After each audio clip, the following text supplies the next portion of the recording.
का कोणी कुणाची एवढ्या अमानुषपणे हत्या केली असेल? पोलिसांना वैभवची बॉडी सापडली तेव्हा तिची अवस्था अशी होती की अख्खं पोलीस खातं हादरलं होतं। इतका राग, इतका द्वेष वैभवबद्दल कोणाच्या मनात असेल की त्याची अशा प्रकारे हत्या केली गेली? यामागे कोणाची दुश्मनी होती की काही वेगळंच कारण होतं? पोलिसांसमोर असे कितीतरी प्रश्न होते। आधी गीता आणि नंतर वैभव, 2 खून एकाच गावात, आणि तेही काही दिवसांच्या फरकानं। या दोन्ही खुनांमध्ये काही लिंक होती की या पूर्णपणे वेगळ्या केसेस होत्या? आजच्या भागात हे सगळं उलगडणार आहे। मी अभिजित खांडकेकर आजच्या भागात तुम्हा सगळ्यांचं स्वागत करतो। आपण पाहत आहात क्रिमिनल्स, चाहूल गुन्हेगारांची।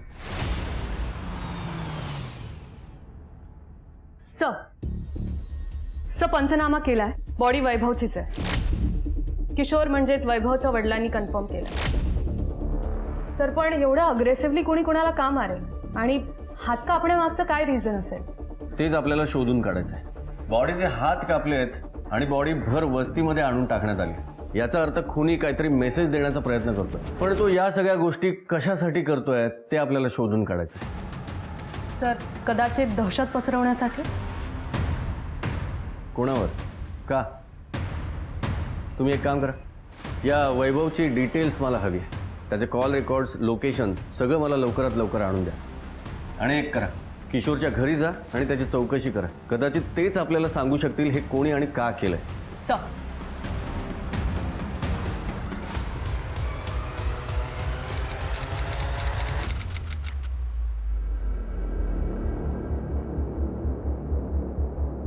हे बघा, तुम्ही जर आम्हाला काहीच सांगितलं नाही तर आम्ही खुन्यापर्यंत कसं पोहोचणार? माझा एकूण नाही पोरगा, त्याला एवढं शिकवलं, मोठा केला। अहो, मी साधा गरीब शेतकरी माणूस हो। माझी कुणाची काय दुश्मनी असणार? वैभवचं कोणाशी वैर किंवा प्रेम प्रकरण अहो काहीतरी असेल ना?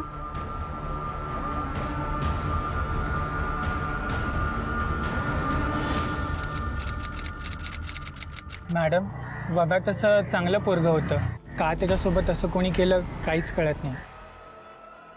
नाही मॅडम, मला काय बी माहित नाही। बरं, ठीक आहे, ये तू। मॅडम, मी सांगायला तयार आहे, पण माझं नाव कोणाला कळता कामा नाही। तू घाबरू नकोस,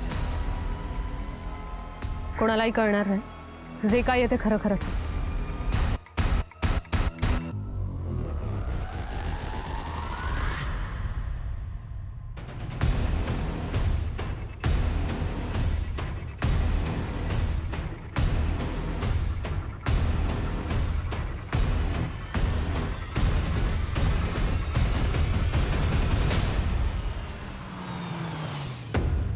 सर, मी किशोरची चौकशी केली, पण त्यांच्याकडून काहीच माहिती नाही मिळू शकली। मुलगा गेल्याचा धक्का बसला असेल त्यांना। बरं, गावातून अजून काही माहिती? सर, गावात चौकशी केल्यानंतर हे समजलं की गीता ज्याच्याबरोबर पळून जाणार होती तो मुलगा वैभव होता। काय? म्हणजे गीता मर्डर केस आणि वैभव मर्डर केस या दोघांमध्ये काहीतरी कनेक्शन आहे? सर, पण याला मारण्याचा मोटिव्ह काय असेल? म्हणजे गीताचा तर ऑलरेडी खून झालाय आणि चंद्रकांत आपल्या कस्टडीमध्ये। नाही फडणवीस, या वैभवला मारणारा कोणीतरी दुसराच आहे। सर, हे दोन्ही खून एकाच व्यक्तीने तर नसतील ना केले?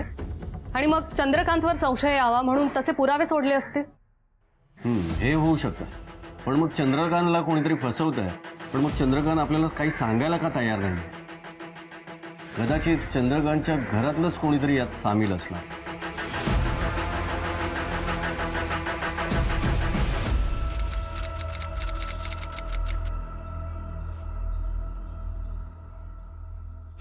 माफ करा, माफ करा।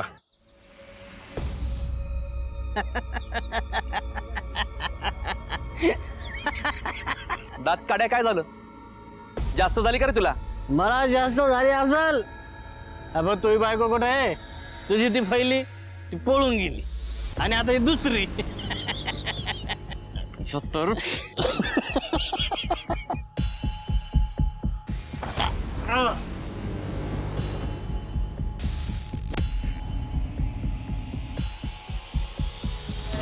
नाना, तुम्हाला जमणार आहे की नाही माझं लग्न लावायला? अहो, गावातले लोक हसतायत माझ्यावर।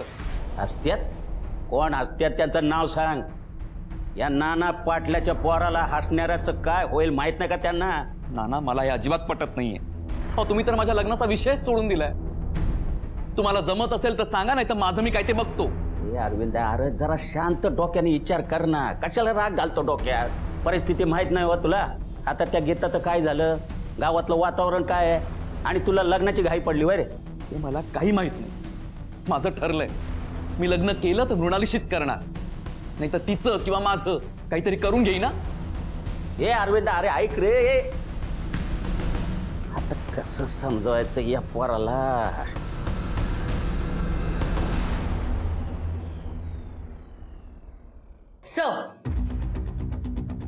सर, वैभवचा पोस्टमॉर्टम रिपोर्ट. वैभवच्या डोक्यावर रॉड सारख्या हत्याराने वारंवार वार केले गेलेत आणि म्हणून त्याचा मृत्यू झालाय. आणि त्यानंतर त्याचे हात सुद्धा कापलेत. मला तरी शंका आहे की कोयत्याचाच वापर केला असणार. सर, पण एवढा राग कोणाचा असेल त्याच्यावर? ऑनर किलिंग म्हणतात. राग नाही, इगो म्हणतात याला. बरं, गीताचा काका, नाव काय त्याचं? विजय. विजय. त्याला जरा चौकशीसाठी बोलवून घ्या. या वैभवने गीताला पळवून नेण्याचा प्रयत्न केला म्हणून त्यानेच हे सगळं केलं असतं. Yes sir.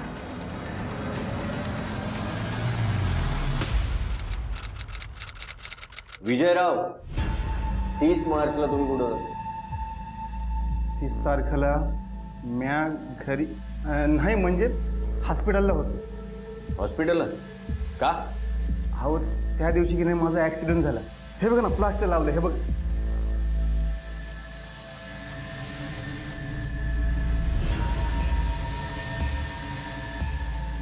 ॲक्सिडेंट कसा आणि कुठे झाला? त्या दिवशी म्या दादाला भेटाया पोलीस स्टेशनला येत होतो, तेव्हा रस्त्यातच माझा ॲक्सिडेंट झाला.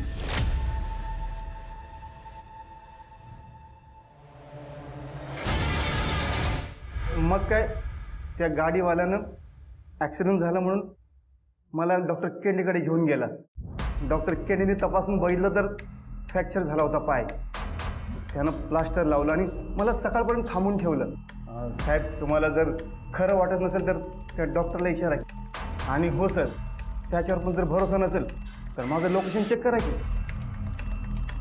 म्हणजे तुमची सगळी तयारी झाली आहे, हुशार आहात. ॲक्सिडेंट झाला मग तुम्ही कंप्लेंट का नाही केली? अहो साहेब, मार लागल्यामुळे माझा पाय लई दुखत होता, तेव्हा मला काही बी सुचलं नाही. आणि त्या गाडीवाल्यानं मला डॉक्टरकडे नेलं होतं. मग मीच विचार केला, कशाला उगाच. ठीक आहे, जा तुम्ही.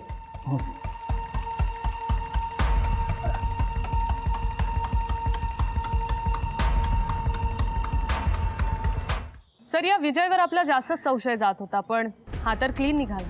क्लीन नाही आहे, फक्त आपल्याकडे पुरावा नाही आहे. आता विजय सोडला तर गीताच्या घरी अजून एक मेंबर आहे, सुमन, गीताची आई. सर, या सुमनच्या वागण्यावरून मला असं जाणवलं की गीता असली काय आणि नसली काय तिला काहीच फरक पडत नव्हता. ती तिची सावत्र आई आहे. करेक्ट. वैभव आणि गीता या दोघांनी आधीच पळून जाऊन लग्न केलं असेल आणि कुठेही घोळ होऊ नये म्हणून तिने हे सगळं केलं असेल. ती सावत्र असली तरी ती आई आहे, किंवा मग चंद्रकांतच्या सांगण्यावरून तिने हे सगळं केलं असेल. तर ही सुमन चंद्रकांतला भेटायला पोलीस स्टेशनला येते का? हो सर, जेवणाचा डबा घेऊन तीच येते. एक काम करा, बगाटेला सांगून या चंद्रकांतची मैत्री वाढवायला सांगा. बोलतं करा म्हणावं. आणखीन एक काम करा, गावात जाऊन पुन्हा एकदा चौकशी करा की या वैभवची जुनी कुठली दुश्मनी आहे का ते बघा. आता एक जरी लीड सापडला ना तरी खूप आहे. Yes sir.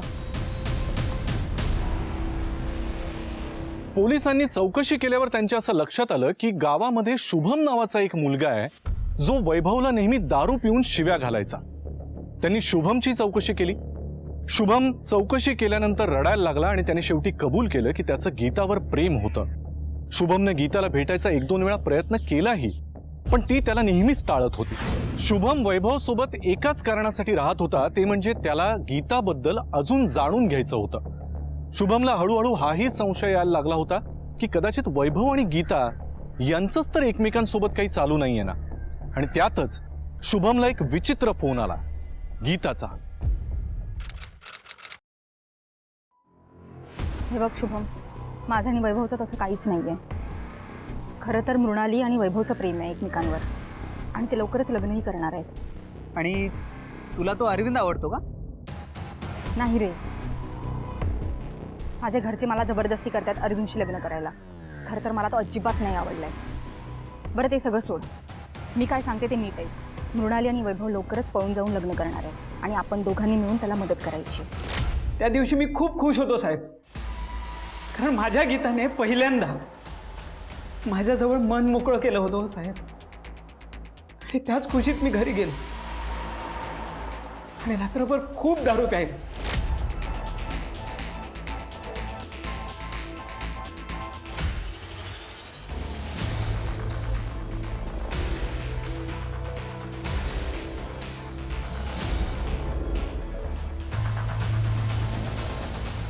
आणि तसाच तिथेच झोपलो. सकाळी सोन्या आला. त्याने मला उठवलं आणि सांगितलं साहेब की तुझी गीता गेली, हार्ट अटॅकने गेली. चढक उठलो आणि तिच्या घरी गेलो आणि बघतो तर साहेब तिच्या घरच्यांनी तिचा अंतिम संस्कार सुद्धा करून टाकला होता.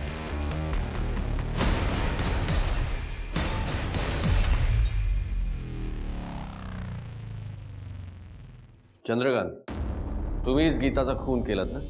तुम्हाला माहित होतं की मृणाली आणि वैभव या दोघांचंही एकमेकांवर प्रेम आहे आणि गीता फक्त त्यांना मदत करत होती. काही नका बोलू तुम्ही, खोटं बोलता तुम्ही. गीता आणि वैभवचं उगाच माझ्या छोट्या मुलींमध्ये आणू नका तुम्ही. आवाज खाली. हे प्रूव्ह करायला पुरावेत आमच्याकडे आणि आय विटनेस सुद्धा. हे सगळं खोटं आहे. मी माझ्या गीताला हे खरं आहे चंद्रकांत, तुम्हीच तुमच्या गीताला मारले. हे बघा, तुम्ही जर का आम्हाला सगळं खरं सांगितलं तर आम्हाला वैभवचा खूनी सापडेल आणि एक मर्डर केस सॉल्व्ह करायला तुम्ही आमची मदत केलीत म्हणून तुम्हाला माफीचा साक्षीदार बनवता येईल आम्हाला. बोला, खरं काय ते बोला. मीच मारलं गीताला. साहेब, मला माहित नव्हतं. गीता फक्त मदत करत होती मृणालिनीला. आमच्या भावकीतल्या लोकांनी सांगितलं. त्या दिवशी हे बघ चंद्रकांत, गावात आपली खूप इज्जत आहे, पण तुझी पोरगी गीता जर अशी वागायला लागली तर मग सगळं कठीण होऊन बसेल. होय दादा. अरे आपण कुठं, ते पोरग कुठं? गीतानं थोडा तरी विचार करायला पाहिजे की नाही? हां, हे बघ दादा, आता तू मध्ये काही बोलायचं नाही. येऊ दे ती घरला, मी करतो सगळं बरोबर. जो मी बाप आहे गीताचा. मी बोलतो गीताशी आणि नाना मी किशोरशी पण बोलतो. हाणामारी करून काय होणार नाही. ठीक आहे चंद्रकांत, आता तुला एवढं वाटतंय की तू सांगितल्यावर समजेल तिला, पण हे एक लक्षात ठेव, जर तुला हे जमलं नाही तर भावकी काय निर्णय घ्यायले तुला चांगलं माहिती आहे.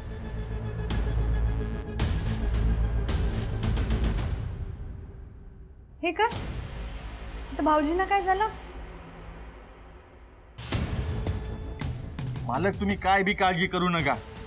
म्या माझ्या वैभ्याला समजवेल. हे बघ किशोर, तू माझ्याकडे कामाला होता म्हणून मी इथे येऊन तुला समजून सांगतोय. किशोर, हा काय करतोय रे इथं? आपल्या घरात काय करतोय? आबा, तू नको मध्ये मध्ये नाक खुपसू. आमचं आम्ही बघून घेऊ.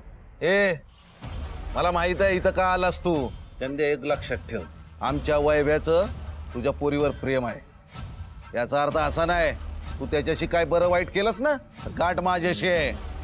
त्याला दाबायचा प्रयत्न केलास तर लक्षात ठेव. काय आबा, धमकी मी पण देऊ शकतो. वैभवाला समजाव. मालक, तुम्ही काय बी काळजी करू नका. या तुम्ही.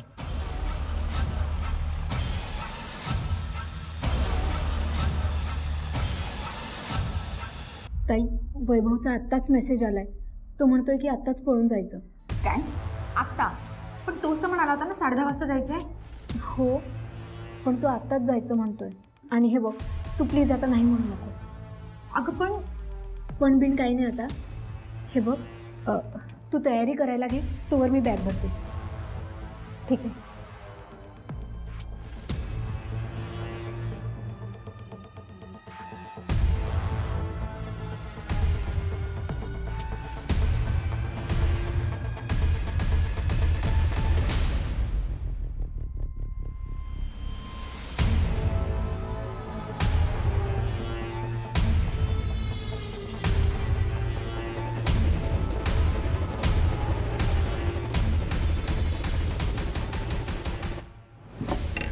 अरे बंद कसं काय झालं?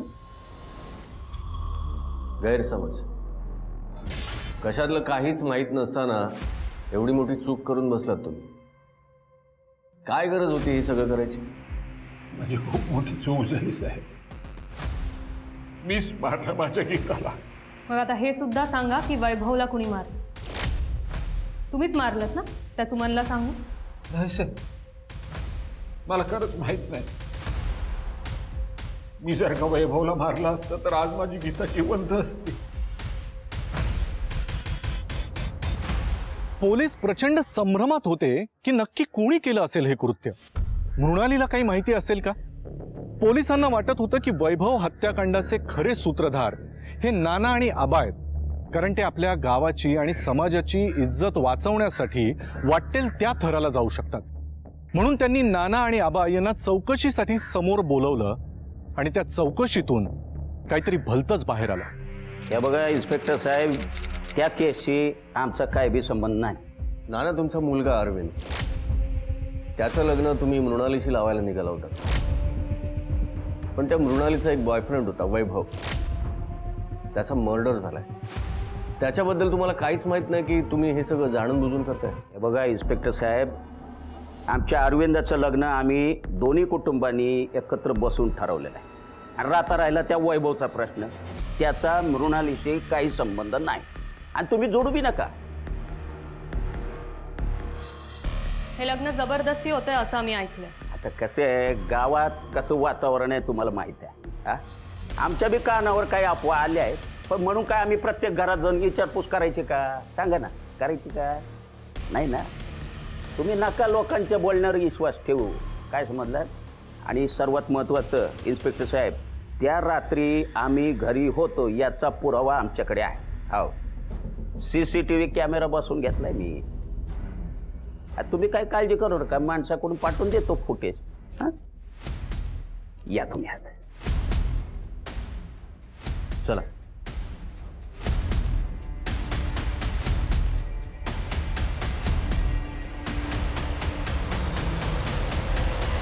माझ्यासारख्या माणसावर का बरं संशय घेताय ना, हेच कळना झालंय मला. तुमच्या नावावर आधी एक केस आहे आणि अशीच एका मुलाला मारायची तक्रार आली होती याआधी. आहे की तक्रार आहे की, म्हणजे काय, पण ती तक्रार मागे घेतली ना, खोटी आहे. 30 मार्चला कुठे होतात तुम्ही रात्री? घरी, आपल्याच घरी होतो की. हा, संघाच्या सभासदांची मीटिंग होती ना, 20-25 लोक होते. हो, मस्त धमाल. हवं तर विचारून बघा त्यांना आम्ही कुठं होतो ते. काय नाही साहेब, आमच्या संघाच्या सभासदांची केस जरा जास्तच लांब होत आहे असं वाटायला लागले. काय पैसे बिसे चारले की काय ना तुम्हाला? अजून जास्त बोललात ना तर आत टाकून अख्खा माज उतरवी ना तुमचा.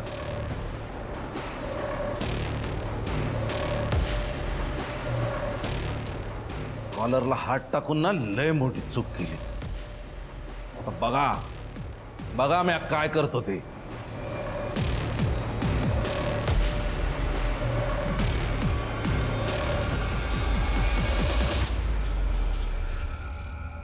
त्या दिवशी तुम्ही काय सांगायच्या मनस्थितीत नव्हतात, पण आज तुम्ही काय सांगू शकाल?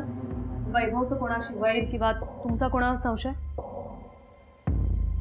हे बघा, तुम्हाला जी काही माहिती असेल ती प्लीज आम्हाला सांगा. कोणतीही गोष्ट आमच्यापासून लपवू नका. साहेब मी खरं बोलतो, मला काय बी ठाव नाही. आणि सगळं मला माहिती असते तर मी कसं पहिलं पण ठेवू. हा, पण काही दिवसापूर्वी आमच्या घरला आबा आलतं. अरे आबा, आज तुम्ही आमच्या इथं. मग अरे झकाच बातमी. बोला की. मी आता नाना आणि हिच्याशी बोललोय आणि मृणालीच्या लग्नासाठी तयार झालेत बघ. वा वा वा वा आबा, देवच पावला म्हणायचा की. म्हणजे काय, तू एक काम कर, तू लगोलग वैभ्याला बोलून घे, म्हणजे आला ना की आपण लग्नाचा बार उडून देऊ दुम धडाक्यात. होय, चालतंय की आबा. हे समजा तुमच्यामुळे शक्य होतंय बघा. ठीक आहे, या तुम्ही. होय.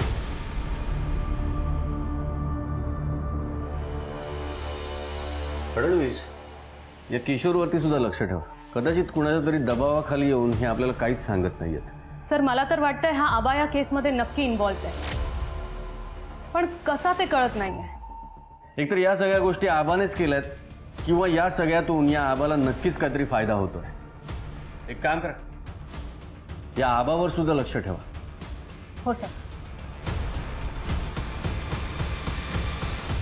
पाटण पोलीस, पोलीस प्रशासन, जाधव साहेब, पाटण पोलीस, पोलीस प्रशासन, पाटण पोलीस, पोलीस प्रशासन, पोलीस प्रशासन, पाटण पोलीस, पोलीस प्रशासन, पाटण पोलीस, पोलीस प्रशासन. एक मिनिट शांत राहा. हे बघा, हेच ते जाधव साहेब जे आमच्या संघातल्या मुलांना न्याय मिळवून देऊ शकत नाहीत. सर हे सगळं खरं आहे का? याबद्दल तुम्हाला काय बोलायचं आहे? हे बघा, या केसचा तपास सुरू आहे, सो मी तुम्हाला काहीच माहिती देऊ शकत नाही. हा, फक्त एवढं नक्कीच सांगू शकतो की आम्ही खुन्याच्या जवळ पोहोचलेलो आहोत. हा, मग सांगा की नावं, कळू द्या की सगळ्यांना. हे बघा, ते सगळं कॉन्फिडेन्शियल आहे, मी काहीच डिस्क्लोज करू शकत नाही. आणि प्लीज मी तुम्हाला सगळ्यांना विनंती करतो की तुम्ही इथून निघून जा, नाहीतर मला पोलिसी कारवाई करावी लागेल. बघा कदम. पोलीस प्रशासन, पाटण पोलीस, पोलीस प्रशासन, पाटण पोलीस, पोलीस प्रशासन.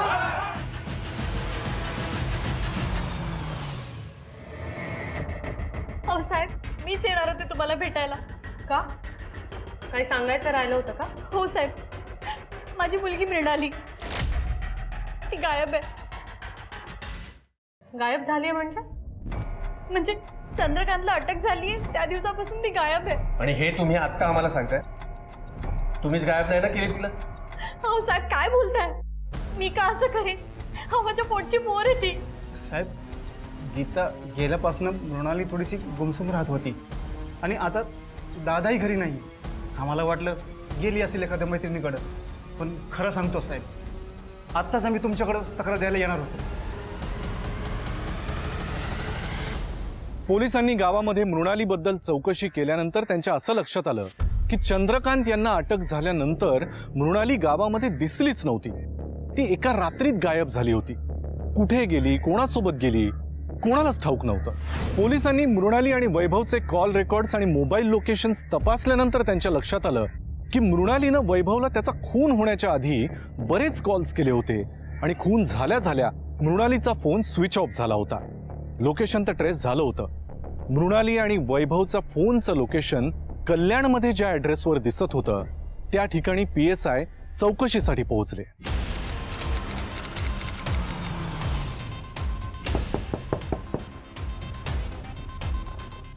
PSI श्वेता, मला तुझ्याशी बोलायचं. या ना मॅम, या बसा ना. या दोघांना ओळखतोस किंवा कधी बघितलंस? मॅम, हा वैभव आहे आणि ही त्याची बायको मृणाली. कसं काय ओळखतोस यांना? वैभव आणि मी कॉलेजपासून मित्र आहोत. म्हणजे तू माझ्याकडेच होता काही दिवस इथे राहायला, आणि मृणाली वहिनी पण.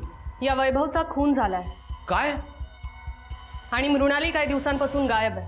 याबद्दल काय माहिती आहे का तुला? हो मॅम, मला याबद्दल काहीच माहिती नाहीये. राहुल, मला आधीपासून सगळं सांग, काय काय झालं होतं आणि वैभव इथे कधी आला होता? मॅम, काही दिवसांआधी मला वैभवचा कॉल आला होता की तो एका मुलीसोबत पळून लग्न करणार आहे. अरे वैभव, अरे या या या या वहिनी या. अरे मित्रा. हा माझा मित्र राहुल. नमस्कार वहिनी. खरंच त्याने खूप मदत केली माझी, आणि आपलं लग्न व्हावं म्हणून रोज पूजा करायचा. थँक्स भाऊजी. भाऊजी, खूप छान वाटलंय ऐकून. एक काम करत, तुम्ही बसा ना, फ्रेश वगैरे व्हा, मी आलो खाली जाऊन. जेवणाची काहीतरी व्यवस्था करतो, मस्त पार्टी करू. आलोच.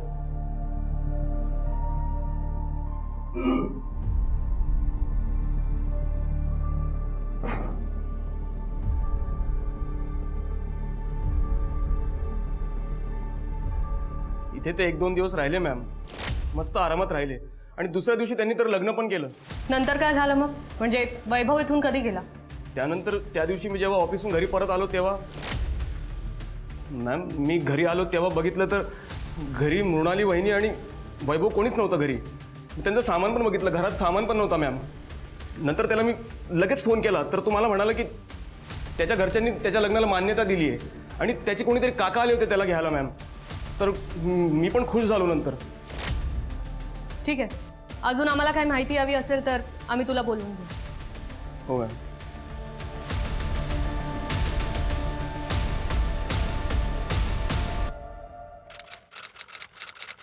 आणि मग सर त्या राहुलचा वैभवशी आणि मृणालीशी काहीच संपर्क नाही झाला. गुड, फार महत्वाची माहिती काढली. पण हा काका कोण असेल? विजय? नाही सर, त्या राहुलच्या म्हणण्याप्रमाणे काका हा वैभवचा आला होता, मृणालीचा नाही. आणि सर मी राहुलकडून वैभवचा नवीन नंबरही घेतला आणि त्याचे कॉल रेकॉर्ड्स काढले. सर वैभवच्या नंबरवर सुमनचे खूपदा कॉल झाले होते.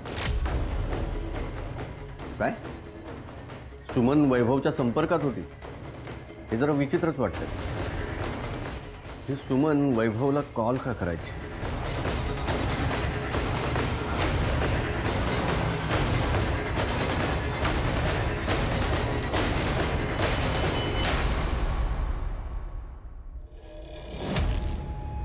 त्याचं लॉक आहे.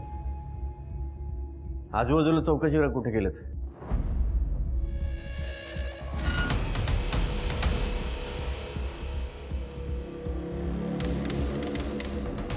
कुठे गेले असते हे? ए थांब रे, तू कुठे गेलेत माहिती आहे तुला? भाऊसाहेब ते मृणालीचं लग्न आहे नानाच्या घरात, समजे तिकडेच गेलेत.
मृणाली, हे बघ, शांत हो.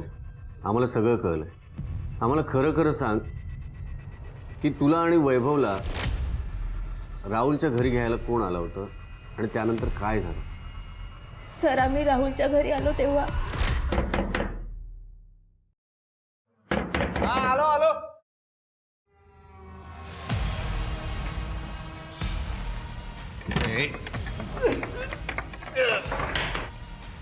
अरे काय नाही का वैभव, तुझ्या घरी आलोय असं का वागतोय का? बसा बिसायला सांगतील की नाही, चहा पाणी वगैरे काय? तुम्ही इथं इथं काय करताय? काय करतो म्हणजे? अरे तुला बोललो होतो ना मी सगळं सेटल करणार म्हणून, आणि आपण जे बोलतो ना ते करतोच करतो. कोण आहे वैभव?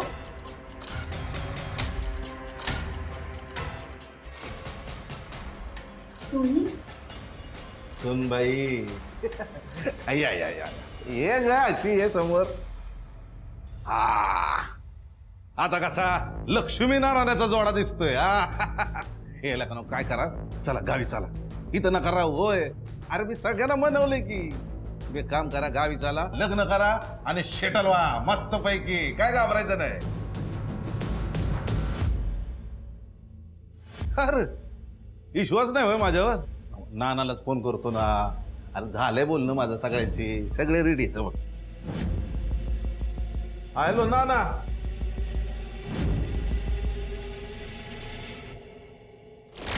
आणि मग सर आबाने माझ्या आईबरोबर बाबांबरोबर बोलणं करून दिलं. सगळ्यांसोबत बोललो आणि आम्ही खूप खुश झालो. आमचा विश्वास पटला. आम्ही बॅग्स भरल्या आणि मग आबाबरोबर निघालो. इथे आल्यानंतर सगळ्यात आधी तुम्ही कोणाला भेटलात आणि कुठे? ये अरे ये रे, काय घाबरू नको तू. काय हा? बस बस इकडे बस. अरे बस ये रे. का बस. मी पण तुझ्या बाजूला बसतो. अरे कायला घाबरतो? तुझं लग्न लावून देतो ना. हा, मग काय. हा वहिनी, पोराला भूक लागली असेल, काही घेऊन ये खायला. हो, हा? तू जरा आवरून घे. हा. जा.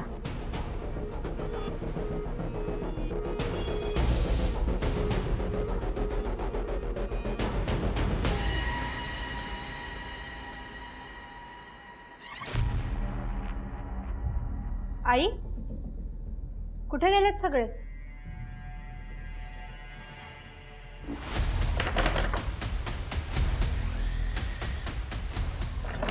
अरे आई कुठे गेलेत सगळे?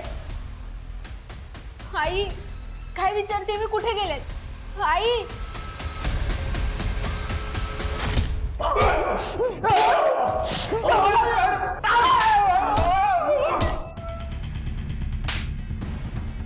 बघाटे, चामडी सोलून काढा यांची.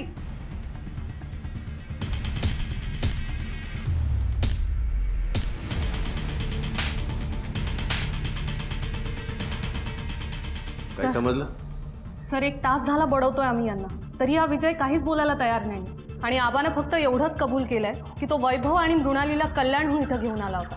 आणि त्याचं असंही म्हणणं आहे की वैभव आणि मृणालीचं खूप मोठं भांडण झालं होतं, म्हणून त्यांनी अरविंद आणि मृणालीचं लग्न जमवलं. हा आबा आहे ना, खोटं बोलतोय. हे दोघंही माणसं दिसत असली ना तरी जनावरं आहेत, जनावरं. आता शक्ती नाही, युक्तीचा वापर करायला हवा. म्हणजे सर? म्हणजे या सगळ्यांमध्ये एकच कमजोर धागा आहे. तो जर का तुटला तर सगळे मणी आपोआप गळून पडतील.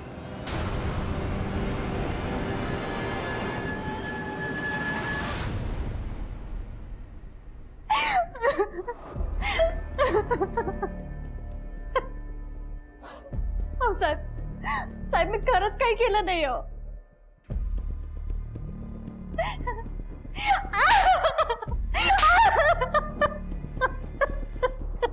हे बघा, विचारलेल्या प्रश्नांची उत्तरं द्यायची.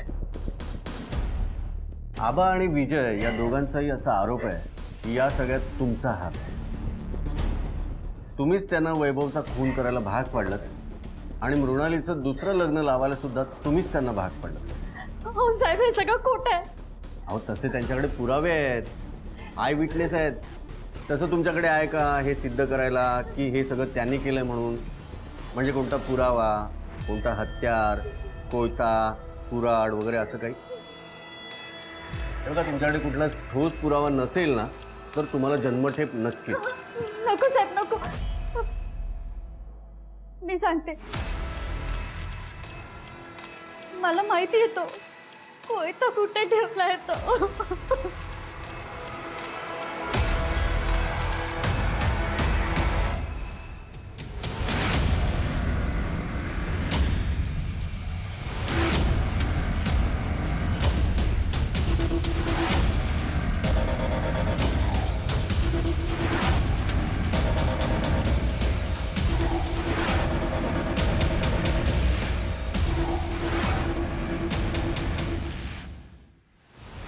हा कोयता सापडलाय, यावर फिंगरप्रिंट सुद्धा आहेत. विजयराव बोला, का मारत वैभवला? चुकी झाली साहेब, खरंच चुकी झाली. हा सगळा प्लॅन त्या नानाचा होता आणि मी त्यामध्ये सामील झालो. सांगितलं होता ना तुमच्या, का मारला त्याला? सगळं नानाने केलं. आम्ही दोघं फक्त प्यादे होतो त्याचे. हे घे आबा पैसे. आणि एक गोष्ट लक्षात ठेवायची, मला माझ्या पोराचं लग्न मृणालीनिशीच झालं पाहिजे आणि त्यासाठी हा नाना काय पण करायला तयार आहे, कळलं? आणि घाबरायचं नाही. निवडणुकीनंतर मी तुला सरपंच करणार, पण त्याआधी विजयाकडून वैभव मारला गेला पाहिजे. आबा, हे राजकारण असंच असतं. हा आबा, हा नाना एका दगडात 3 पक्षी मारणार आहे.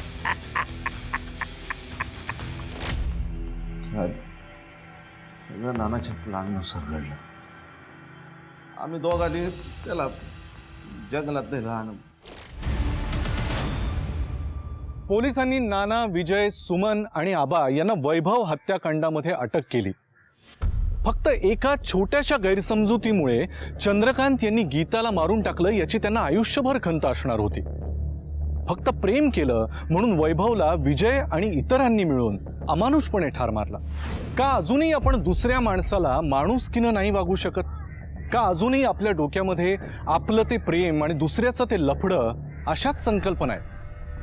ही विचार करण्यासारखी गोष्ट आहे, तुम्ही सुद्धा नक्की करा. आणि याच विचारांसह मी अभिजित खांडकेकर आजच्या भागात तुम्हा सगळ्यांची रजा घेतो. पुढच्या भागामध्ये एका नवीन गुन्ह्याची उकल करायला पुन्हा एकदा भेटूयात. तोपर्यंत तुम्ही सुद्धा सतर्क आणि सावधान राहा. धोका अजूनही टळलेला नाहीये, त्यामुळे घराबाहेर पडताना मास्क आणि सॅनिटायझरचा वापर नक्की करा. पाहत राहा क्रिमिनल्स, चाहूल गुन्हेगारांची. जय हिंद, जय महाराष्ट्र.